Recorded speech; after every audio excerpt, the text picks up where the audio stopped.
you heard from David Soares at this point? I have not. Do you expect to hear one? I'd like to. A call or concession or anything of that nature? I'd like to. You know, before this race began, David and I were cordial with one another, professional with one another when we would run into each other. So I'd like to hear from him, but I know he's going through his own process right now. So at this point, the results are in, right? There's nothing that can happen, or there's nothing in the air, up in the air. The election is done from your standpoint, right? The votes have been counted, and the election's over. How's it feel? A little surreal. In a lot of ways, I feel like the dog who caught the car, because this is a job I've wanted for a long time, and I've got 1,000 decisions that I've got to make from now until January 1st, and then 1,000 decisions after that. But just taking it all in last night with my friends and supporters and my wife and my kids, it was a really nice moment. And waking up today and realizing that this thing I've wanted for a long time, and the opportunity I've now been given, it's really tremendous. David had said in his campaign this was an opportunity for the Albany residents to make a statement. Now I ask you, what statement do you think they made? So one of the things we had talked about inside my campaign that we were noticing, door after door and meeting after meeting, was just that people were ready for something new. After 20 years on the job, people started to realize that maybe David was out of answers, his time had come and gone, and they just wanted a fresh perspective on things, a new set of eyes on the problems that we've been dealing with for so long. And I offered that fresh perspective, and voters were really accepting of that idea. What do you think was different this time around compared to 2012? Well, we ran a better campaign, absolutely. I think that there was an opportunity now for us to call upon other elected officials for their endorsement, and again, they were just as receptive to have a fresh set of eyes on some of the problems they had been dealing with. So, with the support of the electeds and the town committees, and a better run campaign, I think it made it easy. What did you mentioned you noticed that people were looking for a fresh perspective. Mm-hmm. What did you learn during this campaign about the residents, about yourself, about what's happening here in Albany? I think back now to a lot of the little moments I had on the campaign trail, going to community meetings and meeting individuals like in a Dunkin' Donuts who would just come up to me with their issues. And people are concerned across the political spectrum about the same things. Safe streets, the ability to promise their kids that tomorrow will be safer than today, and just how we can get that done together. And that was always one of the things, is they felt as if David was off on an island. He was just trying to do these things himself. He wasn't communicating. He wasn't working with anybody. And I was able to say, look, I know I don't have all the answers, but I also know that I can call upon a team of people in the community, other elected officials, prosecutors, cops, judges, and we can all work together to solve a lot of these problems. There was a few things we were curious what voters would care about. Was it the rhetoric that David was talking about bail reform? Was it the people that David had said that you had represented? But also there was the financial issues for David. Do you think, were you surprised at all that seemed to be one of the main issues that individuals cared about? Obviously that's what had come up during this that was so different from a few years ago, and obviously played a major factor here. Sure. I found that David kept trying to frame the election in terms of bail reform, bail reform, bail reform. But the voters in Albany County are really smart, and they understood that that was just his attempt to distract them from his failures.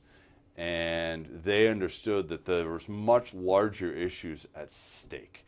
And they look at me, and they look at somebody who's been in the courtroom and has been working in the criminal justice system day to day, and whatever skills, experiences, the cases I've handled, they understood that maybe I was the one who could carry the ball forward here. As you carry the ball forward, Yeah. will you look at some of his mistakes and look at the way he handled the finances and make sure that obviously that's important to the voters, and make sure that's a point of emphasis for you? Yeah, absolutely. Yeah, the thing we have to do is make sure that there's a lot of transparency in the office, and to show people that we're doing the hard work, because people want to believe in their government. People want to know that their tax dollars are being used in the wisest way. They want to know that the government officials are working as hard as they can for them. And it gives us faith that actually the government works. And if I can help carry that forward, and I can be an effective communicator in terms of how we're actually working to improve public safety, then I want to be that guy. And yeah, the financial thing is going to be part of it. But there are also a lot of other things we have to worry about. You spoke a lot about last decade or so of crime, there was issues with crime before bail reform. The one thing he did have was that murders have doubled since 2019 in Albany. How is that something that you plan to decrease at this point? One of the things I have been talking about the past couple of weeks is somehow we seem to have gotten used to this idea that Albany now has to deal with 20 murders a year, which is just an astronomical number.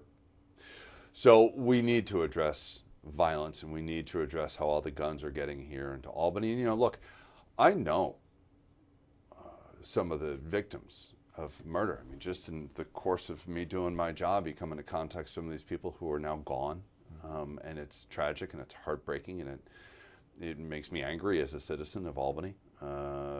To know that these people who are good people are now gone. And so that is going to be one of the things that I really focus on, is improving the resources to the violent crime unit to make sure that they have everything that they need, because we're not just going after the people who would commit these crimes, but making sure that anybody who is thinking about doing something like this knows, not in Albany County, no longer, not on my watch. Your character was attacked quite a bit over the past few weeks and months. There were billboards. There was all sorts of things said about you. What is your message to Albany residents in response to a lot of that and moving forward here? Well, I've got thick skin, and I live a very public life, because of the cases I've had and the clients I've had to represent. I'm a very public person, and I accept that. It was difficult on my family. They handled it with a sense of humor, and I've got 3 teenage boys, and they like busting my chops, and they thought it was funny more than anything else. But I'm disappointed that my opposition took such a personal turn, because frankly, at the beginning of the campaign, we shook hands and said, hey, this is going to be a positive campaign. We're going to talk about nothing but the issues. And frankly, what it showed us, just in a political sense, is as soon as they took a hard turn and went negative, it told me that they were desperate. And it told me that we were doing the right things and they were going in the wrong direction. So in the past couple of weeks, you saw a tale of 2 campaigns going in opposite directions. So I actually was really encouraged when they could think of nothing except to go that direction. Now, as the Democratic nominee here in Albany, of course, you have the other line of work. What are you doing to, distance yourself or recuse yourself from maybe pending litigation cases here in the Capital Region as a whole? So, I only do criminal defense work, and for better or worse, my practice stretches from Clinton County to Dutchess and out west in a lot of federal cases. I have been saying no recently to Albany County cases that call me, so I can start to divest myself of those issues. The average life of a criminal case is like 4 to 6 months, so I still have plenty of time, but I'm going to be looking to do more federal work, more cases outside of Albany County, so as to eliminate the conflict.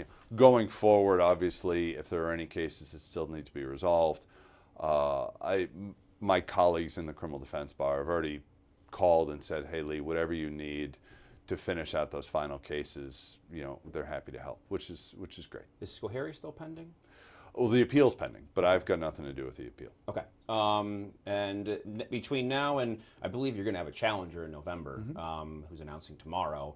what is your process between now and then? Do you get back on the campaign trail, or do you start to think about who is in my, who are some of my attorneys here? What's the deal? So I've missed a lot of baseball games from my kids. So I'm going to focus on my wife and my kids for the next couple of weeks and take a deep breath, and then start to make some of the bigger decisions going forward. Look, I've got an incredible campaign staff, and the Democratic Party in Albany County has been great to me. So I want to make sure I'm not just campaigning for myself, but I'm also helping the other candidates who need to win in November.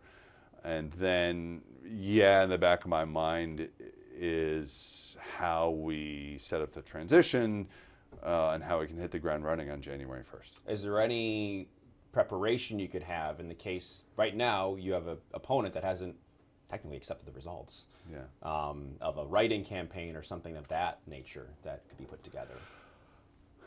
Truth is, I'm a pretty good lawyer, and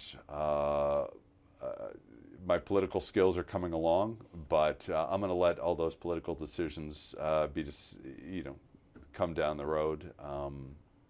And whatever happens, everybody needs to understand. Like, look, I just took on an incumbent and beat him pretty soundly, and so I have a lot of faith in my team and in the decisions we've made thus far. So, whatever comes along, I'm sure we'll be up for the challenge. All right.